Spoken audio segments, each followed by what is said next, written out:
Aprende a programar, episodio 10. Muy buenos días a todos y bienvenidos al 10º episodio de Aprende a programar, el podcast. Un programa donde hablaremos de todas las herramientas, lenguajes de programación y buenas prácticas que utilizo en mi día a día. Mi nombre es Emilio Pérez de emiliopm.com y hoy voy a hablaros sobre el lenguaje de programación relacionado con el desarrollo web dinámico y que es llamado PHP.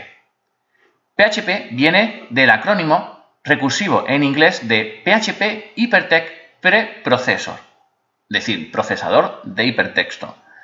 PHP es un lenguaje de programación que ha evolucionado mucho desde sus comienzos. Incluso en estos momentos permite crear una interfaz gráfica a partir de nuestra línea de comandos. También es utilizado en la mayoría de los servidores web que nos encontramos en la actualidad y en multitud de sistemas operativos y plataformas, y todos estos sin ningún costo de licencia para el uso de este software. Como he comentado, es desplegado en la mayoría de los servidores web, entonces eso significa que la gran mayoría de los CMS que tenemos, como estuvimos hablando hace pocos días sobre WordPress, pues utiliza por detrás este lenguaje de programación.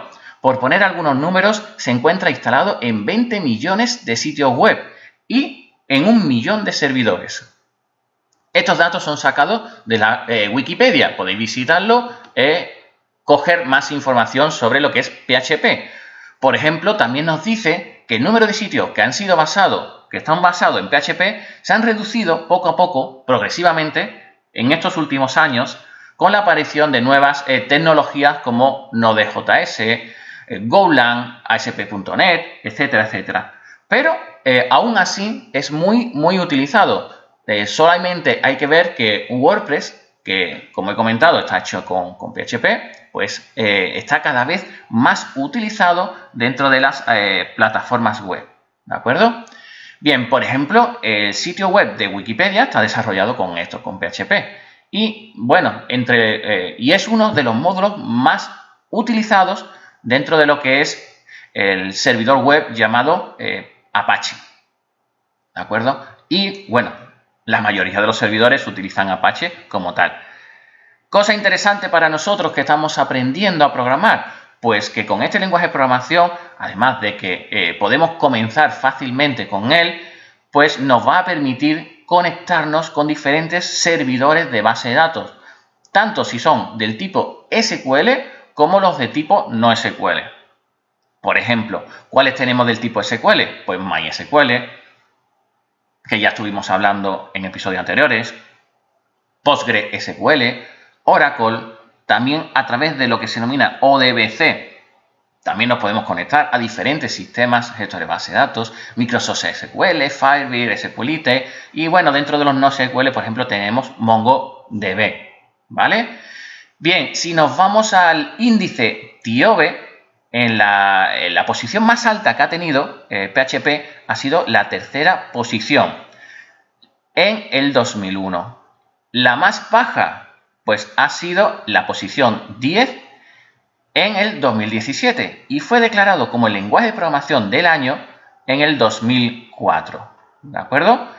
Bien, ¿en qué posición está hoy día? Pues hoy está en marzo de 2018, se encuentra en la posición número 7, ¿de acuerdo? Siendo superado por Visual Basic.NET, C#, Python, C++, C y Java. Como podéis ver, es un lenguaje de programación muy utilizado y para los comienzos sí que te recomiendo, bueno, mirar un poquito ese lenguaje de programación en cero, ¿vale? Y después cómo crear algunos objetos con PHP, porque ya podemos crear objetos, ¿vale? Después de eso, te aconsejo que te vayas a un framework. ¿Cuál podemos usar? Pues en episodios más adelante veremos algunos de ellos, pero uno que está muy de moda se llama Symfony. Si quieres saber más sobre este más bien sobre este framework, pues te recomiendo que vayas a una página web, se llama librosweb.es, y en él vas a tener un libro sobre Symfony y en él vas a poder entrar en más detalle, ¿vale? Aún así, ya que crearé otro episodio de podcast donde hablaremos sobre este framework. Y bueno, lo he utilizado yo en algunos desarrollos muy importantes y la verdad es que funciona bastante bien. Y bueno, esto es todo en el episodio de hoy de Aprende a Programar, el podcast. Mi nombre es Emilio Pérez de emiliopm.com y te invito a que me sigas en las redes sociales, que pongas 5 estrellas en iTunes y recomendaciones en iBooks, ya que estos pequeños detalles hacen que este podcast llegue a más gente y que cada día seamos más. Nos vemos en el siguiente episodio el próximo jueves, donde hablaremos sobre sistemas gestores de base de datos. Así pues, hasta entonces, muy buenos días.